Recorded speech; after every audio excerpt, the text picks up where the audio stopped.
نحمده ونستعينه ونستغفره ونتوب إليه ونعوذ بالله من شرور أنفسنا ومن سيئات أعمالنا.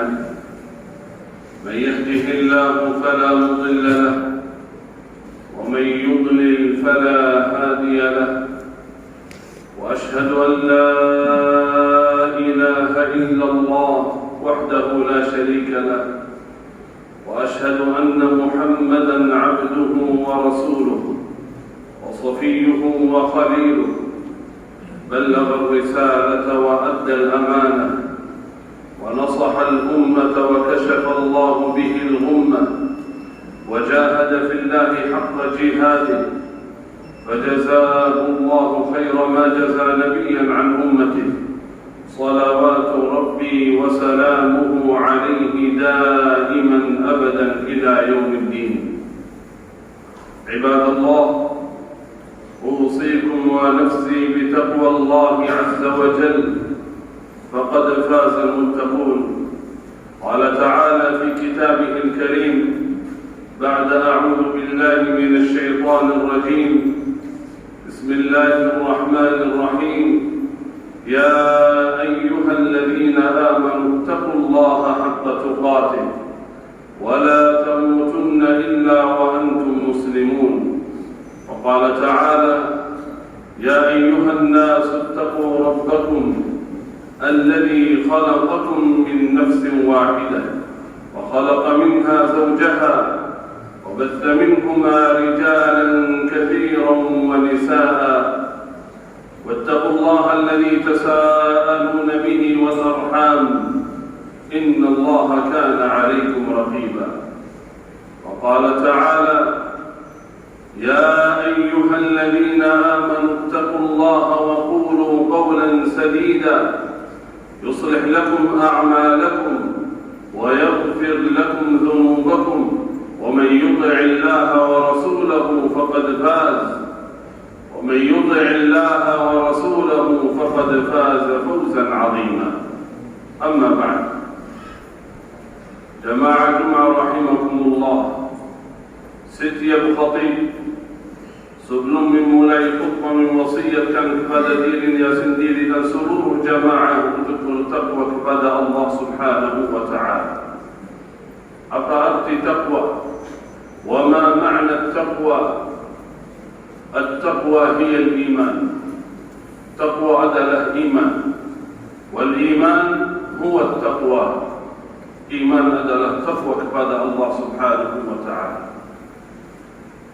التقوى العمل بما أنزل الله والبعد عما حرم الله. تقوى أدلة من جلم كان برنت الله من جاوبا دري غيرها الله سبحانه وتعالى. له معنى التقوى. إذن التقوى في القلب لا يعلمها إلا الله. تقوى أدلة دلم هاتي إذا هذا ينتو صورا إني تقوى تبتدس لين الله سبحانه وتعالى. كم تقوى وكان ترغنتم نعمة ينكتبك أستاذ شيخ فلان bukan. Taqwa bukan tergantung pakaian yang kita pakai. Taqwa bukan hanya di masjid ketika bersama jamaah atau di majlis ta'lim, tetapi taqwa Allah ketika kita sendirian di rumah. Apa yang kita lakukan? Tidak ada manusia, tidak ada makhluk yang tahu apa yang kita lakukan. Ini baru muncul rasa taqwa kepada Allah Subhanahu wa ta'ala. Berarti taqwa Allah setiap tempat, setiap kata yang kita ucapkan, kita hadirkan taqwa kepada Allah Subhanahu wa ta'ala. Pernah Amirul Mu'minin Umar bin Al-Khattab radhiyallahu anhu wa ardah, beliau bertanya kepada sahabat Ubay bin Ka'ab radhiyallahu anhu wa ardah. Amirul Mu'minin Khalifatul Muslimin bertanya kepada Ubay bin Ka'ab, ya Ubay, ma hiya taqwa? Bayangkan saudara, Khalifatul Muslimin bukan sekedar khalifah saja, tetapi dia orang alim juga, faqih, tetapi dia suka mempelajari ilmu dari orang lain. Beliau bertanya kepada Ubay, ya Ubay, ma hiya taqwa? Menurut Ubay bin Ka'ab, apa arti taqwa? Ubay bin Ka'ab menjelaskan makna taqwa, penjelasan yang sederhana tetapi luar biasa. Beliau berkata, ya Amirul Mu'minin, hal masyaita fi tariqin fihi syawq? Apakah pernah Amirul Mu'minin berjalan di satu perjalanan yang di dalamnya banyak duri yang mengganggu perjalanan kita? Kata Amirul Mu'minin, na'am. Faqala lahu Ubay, wa madha taf'al? Apa yang kamu lakukan ketika berjalan dalam perjalanan yang banyak duri atau mengganggu perjalanan? Kata Amirul Mu'minin, amshi bihadar. Saya berjalan dengan rasa berhati-hati dalam perjalanan. Allah usyammiru thawbi, saya gunakan baju biar tak kena duri. Kata Ubay bin Ka'ab, itulah taqwa. Itulah makna taqwa. Dari pagi sampai malam kita berjalan di basar, di kantor, dimanapun kita berada, berjalan banyak yang ingin mencuri taqwa dan iman kita. Dari pandangan, dari ucapan, dari apa yang kita dengar, apa yang kita lihat, itu semuanya mencuri iman dan taqwa kita. Berarti orang mukmin ketika berjalan di setiap perjalanan dia berhati-hati menjaga iman dan taqwa kepada Allah Subhanahu wa taala. Sayyiduna Ali bin Abi Thalib radhiyallahu anhu wa ardhah, khalifatul muslimin yang ke-4, زوج فاطمة الزهراء رضي الله عنها، beliau menjelaskan makna taqwa. قال التقوى هي الخوف من الجليل والعمل بالتنزيل والرضا بالقليل والاستعداد ليوم الرحيل. Empat ciri-ciri orang bertakwa. Jika ada empat ciri dalam dada kita, dalam kehidupan kita, berarti kita bertakwa menurut Imam Ali bin Abi Thalib radhiyallahu anhu. Yang pertama, al-khawfu min al-jalil, takut kepada Allah Subhanahu wa taala yang Maha Agung. Takut kepada Allah Subhanahu wa taala, takut azab Allah Subhanahu wa taala. Menjalankan perintah Allah, menjauhkan dari larangan Allah, karena takut azab Allah Subhanahu wa taala. Karena seorang mukmin yakin bahwasanya suatu saat menghadapi Allah Subhanahu wa taala dan bertanya dan ditanya apa yang pernah lakukan di dunia. Semoga kita selamat dunia akhirat dari azab Allah Subhanahu wa taala. Yang kedua, al-khawf min al-jalil. Yang kedua, al-amal bit-tanzil. Beramal dengan tanzil yang diturunkan oleh Allah Subhanahu wa taala, yang maksud al-kitab was sunnah, dua wahyu Allah, Al-Quran firman Allah Subhanahu wa taala, as-sunnah sabda Rasulullah sallallahu alaihi wasallam. Karena Allah menurunkan Al-Quran dan as-sunnah bukan hanya untuk membacanya saja, bukan untuk menghafalnya saja, tetapi untuk mengamalkan dengan isi. Itulah orang bertakwa. Ketika dengar perintah Allah Subhanahu wa taala, segera mengamalkan, segera menjalankan perintah Allah Subhanahu wa taala. Mendengar sunnah Nabi Muhammad sallallahu alaihi wasallam, berusaha mengamalkan, menjalankan sunnah Nabi sallallahu alaihi wasallam. Mendengar larangan Allah Subhanahu wa taala, dia jauh dari larangan Allah karena takut azab Allah Subhanahu wa taala. Yang ketiga, الرضا بالقليل. رضا dengan nikmat Allah Subhanahu wa taala, rida dengan pemberian Allah walaupun sedikit. Walaupun sedikit dia rida karena itu yang takdir Allah Subhanahu wa taala. Karena seorang mukmin tujuannya bukan dunia, tetapi tujuannya akhirat. Karena dia yakin dunia ini cuma sementara, tetapi akhirat itu selamanya. Karena itu rida dengan qalil sedikit, tetapi dia berbanyaklah ibadah. Rida dengan dunia walaupun sedikit tak apa-apa, tapi jangan sampai ibadah itu sedikit. Jangan sampai zikir itu sedikit. Jangan sampai salat itu sedikit. Itu berbanyaklah ibadah, itu bekal untuk akhirat. Yang keempat, wal isti'dadu li yaumir rahim. Itu ciri yang paling penting. Seorang bertakwa selalu musta'id, persiapan untuk akhirat, berpisah dengan dunia. sesaat lagi kita pulang kepada Allah Subhanahu wa Ta'ala. Sebentar lagi rihlah. Rahil itu rihlah. Pasti setiap orang terbang ke akhirat, bersafar berjalanan ke akhirat. Tetapi apakah bekalnya sudah siap belum? Iman dan takwa sudah siap belum? Amal saleh sudah siap belum?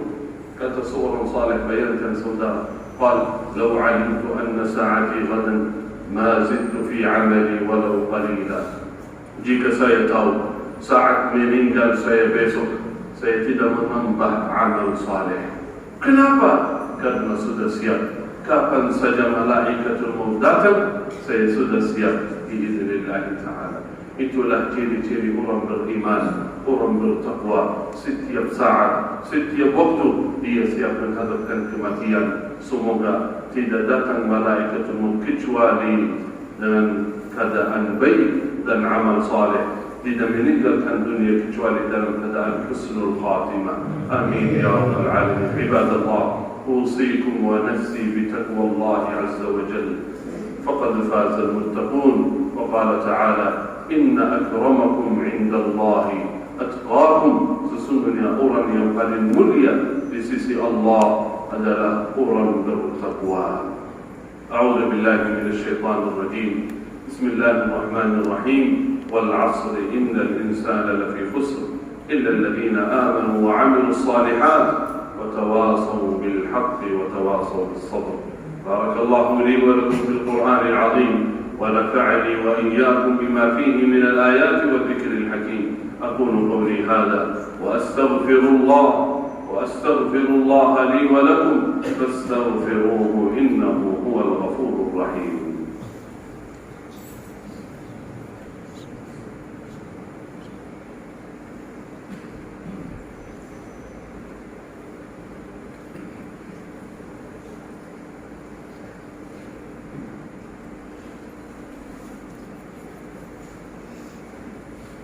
الحمد لله على إحسانه والشكر له على توفيقه وامتنانه والصلاة والسلام الأتمان الأكملان على رسول الله سيدنا ونبينا محمد صلى الله وسلم وبارك عليه وعلى آله وصحبه أجمعين. عباد الله، أوصيكم ونفسي بتقوى الله عز وجل فقد فاز المتقون. إن الله مع المتقين. Sesungguhnya Allah selalu bersama orang bertakwa.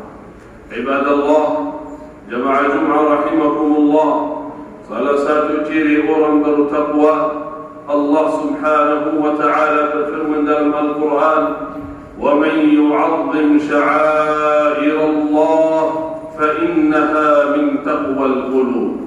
Barang siapa yang mengagungkan syairat Allah, itulah tanda orang bertakwa. Salat adalah syairat Allah, masjid adalah syairat Allah, Quran adalah syairat Allah, orang alim adalah syairat Allah. Siapa yang mengagungkan apa yang diagungkan Allah Subhanahu wa ta'ala, itulah tanda orang bertakwa kepada Allah. Yang mencintai masjid, menjaga salat berjamaah, itulah orang bertakwa.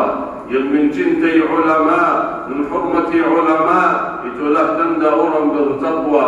Yang mencintai sunnah Nabi sallallahu alaihi wasallam, apalagi mencintai Rasulullah sallallahu alaihi wasallam, itulah tanda orang bertakwa. Yang mencintai Al-Quran, mengamalkan dengan isinya, membaca Al-Quran, biduli sama Al-Quran, itulah tanda seorang bertakwa kepada Allah Subhanahu wa ta'ala. Perintah Allah itulah syairatullah Subhanahu wa ta'ala. Siapa yang mengagungkan syairatullah, itulah tanda orang bertakwa.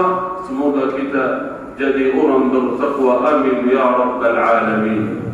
Ja'alani Allah wa iyyakum minal muttaqin. Ibadallah, di hari Jumat ini, amalan yang paling istimewa, amalan yang paling dicintai oleh Allah Subhanahu wa ta'ala, dan juga tanda seorang bertakwa yang mengagungkan perintah Allah, dan wasiat Rasulullah sallallahu alaihi wasallam di hari Jumat, amalan itu adalah berbanyak salawat kepada Nabi Muhammad sallallahu alaihi wasallam.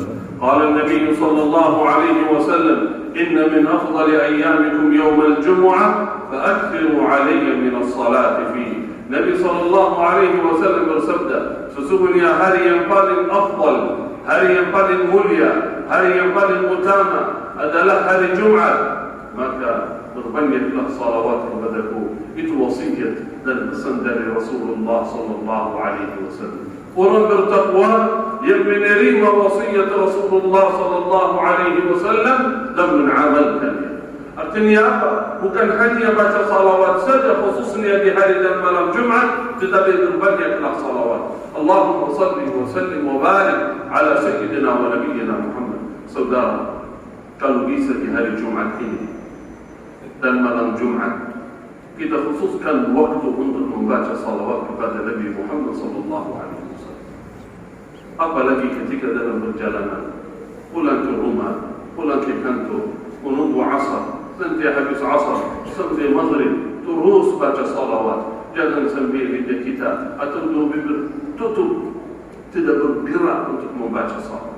Gerakan lidah, gerakan mulut untuk membaca salawat. Berbanyaklah salawat 1000, 2000, 3000 kali. Saudara, kalau duduk sebentar saja di rumah membaca salawat kurang lebih 1 jam, bisa lebih dari sebentar. Itulah makna banyak salawat kepada Nabi Muhammad sallallahu alaihi wasallam. Apalagi orang yang membaca salawat, manfaatnya, barakahnya kembali kepadanya. Allah mengampuni dosa kita melalui wasilah salawat. Allah memudahkan segala urusan kita melalui wasilah salawat. Allah kabulkan hajat kita melalui wasilah salawat. Allah ijabah doa kita melalui wasilah salawat kepada Nabi Muhammad sallallahu alaihi wasallam. Allahumma salli ala Muhammad وعلى آل محمد كما صليت على إبراهيم وعلى آل إبراهيم إنك حميد مجيد وبارك على محمد وعلى آل محمد كما باركت على إبراهيم وعلى آل إبراهيم في العالمين إنك حميد مجيد. اللهم أعز الإسلام والمسلمين، اللهم أعز الإسلام والمسلمين، اللهم أعز الإسلام والمسلمين وأذل الشرك والمشركين. اللهم انصر إخواننا المسلمين في فلسطين، اللهم انصر إخواننا المجاهدين في المسجد الأقصى، اللهم انصر إخواننا المجاهدين المسلمين في بيت المقدس، اللهم حرر المسجد الأقصى من دنس اليهود، اللهم حرر المسجد الأقصى من دنس اليهود، اللهم طهر المسجد الأقصى من دنس اليهود، اللهم رد المسجد الأقصى إلى حوزة الإسلام والمسلمين يا رب العالمين. اللهم انصر إخواننا المسلمين في سوريا، اللهم انصر إخواننا المسلمين في روهينيا، اللهم انصر إخواننا المسلمين أهل السنة في العراق وفي اليمن وفي مصر وفي كل بلاد المسلمين يا رب العالمين. اللهم قو إيمانهم، اللهم ثبت أقدامهم، اللهم سدد رميهم، اللهم انصرهم على عدوك وعدوهم إنك على كل شيء قدير. اللهم اجعل إندونيسيا بلاد أمان وإيمان، سلامة وإسلام وسائر بلاد المسلمين. اللهم ول علينا خيارنا، اللهم واكفنا شر شرارنا. اللهم من وليته أمر إندونيسيا فاجعله صالحا مصلحا تقيا نقيا. اللهم من أردت به خيرا فوفقه لكل خير، اللهم من أردت به سوءا وشر فاصرفه عنا برحمتك يا أرحم الراحمين. اللهم اغفر لنا ولوالدينا وللمؤمنين والمؤمنات والمسلمين والمسلمات الأحياء منهم والأموات. ربنا تقبل منا إنك أنت السميع العليم، وتب علينا إنك أنت التواب الرحيم. وصل اللهم وبارك على سيدنا ونبينا محمد وعلى آله وصحبه أجمعين.